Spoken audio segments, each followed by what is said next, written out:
The YMCA is a very special place for me. I consider it the place where most of my dreams started and where I worked hard to make them come true. So I'm back here at the YMCA. It's been quite a few years. We won't say how many. But I want to talk to the kids who were in the same place that I was in 20 years ago, and just give them a little peek inside my journey, what it took for me. I'm going to talk a lot about passion, about patience, about hard work, about basically never stopping believing in yourself, because I think those 4 pillars are what created not only my basketball career, but created the life that I have for myself right now. I definitely wasn't handed a body that was made for basketball. Definitely not. I probably could have excelled a little bit more easily at cycling for sure with these quads, right? Maybe a catcher, maybe a speed skater. I'm sure if somebody was trying to direct me in a place that would have been the best sport for me, it wouldn't have been basketball. The problem is I wouldn't have had the passion, right? This is what I wanted, so the passion drives it. So no matter what anybody says to you, and I've been told a lot of different things, you're not good enough, you don't have what it takes, you're not tall enough, right? None of those things matter.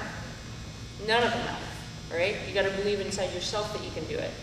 So I believed every single day. There wasn't a WNBA then. I just believed I played in the NBA.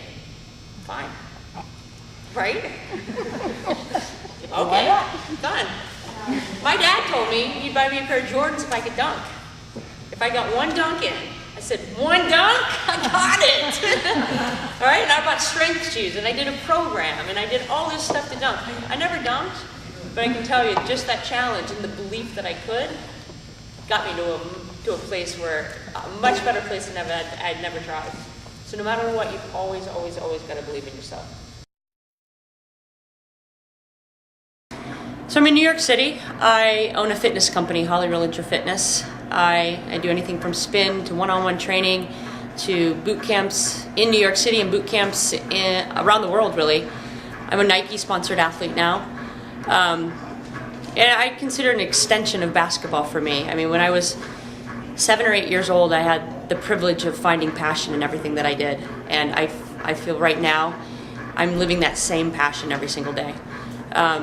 I've been in Africa. It was my latest trip, and I was lucky enough to be working side by side with a company named the George Maleka Foundation. So I created and implemented a PE program for a girls' school there. I would say one of the most rewarding and richest experiences to date for me. For me, making the decision as a child and as an adolescent and as a college and professional basketball player to sacrifice, to commit to what it was going to take to be the best I could be, segued into my life now.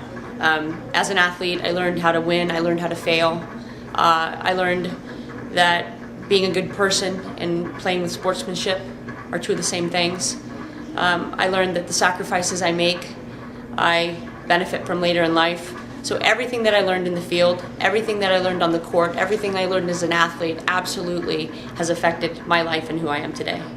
When I stopped playing basketball, I had a really real fear that I maybe wouldn't live as passionately again.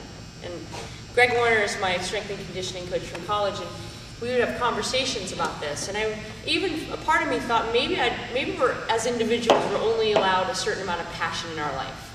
And maybe I just really lived it all early in life. Like maybe that was it, right? I had some fear about that. And he used to tell me, when you take everything you learned and you start sharing it with the world, that's when you're going to feel passion again.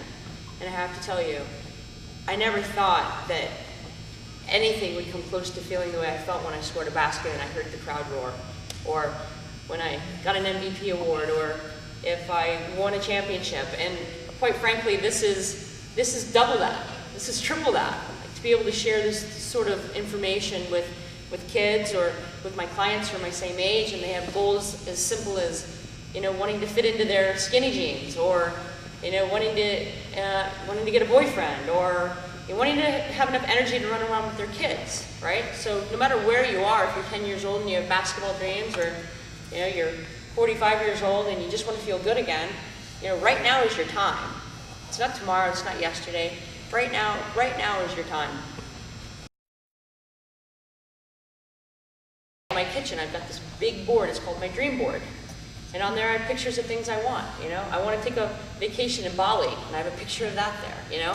I want to be on TV with a fitness television show, so I have a picture of me on TV. I wanted to be with Nike. A year ago, I put the swoosh up there, and now I am. You know, and I think when you create those images for yourself, those things become very real. You know, your brain processes that.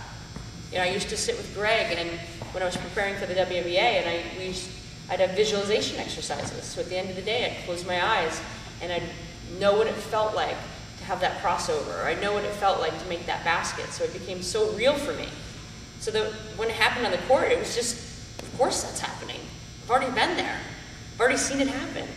So I do the same thing for myself now. I put up the dreams that I have. You know, I put up everything I want to see happen on that board, and it is like magic. It happens like magic. I can say with certainty, as a 7, 8, or 9-year-old, I dreamt of being a professional basketball player.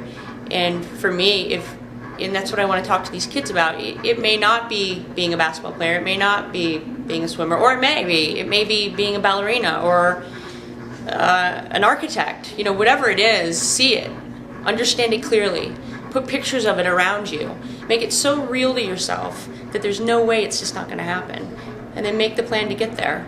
So, I mean, in a sense, did I think that I was going to do some of these things? Yes. I definitely can say when my basketball career ended, there was a fear in me that I had lived with so much passion that what was next? Like, what if I never reached that passionate place again? And there was definitely a time where I was worried about that. And I had a mentor in college who was my strength and conditioning coach. He said very poignantly to me, he said, when you take what you learned and you start to give that back to other people, that's when you'll find that passion again. And I can say with certainty, that's where I am now. I'm living double the passion I was then, because I'm actually being able to reach so many more people. It's not about myself anymore. It's about being able to lift other people up, whether it's children, adults, teams, individuals, and lead them into a similar life that I lived. Passion comes from within yourself. There's no doubt about that. If you have a passion, though, and you have a dream, the YMCA is a place where you can take the potential and you can actually harness it and turn it into something. I think we have the facilities here, we have the coaches here, you have the community here, and when you have all those things and you pull it together and you can harness that passion and you can come up with a plan, the YMCA is a place where you can make your dreams come true.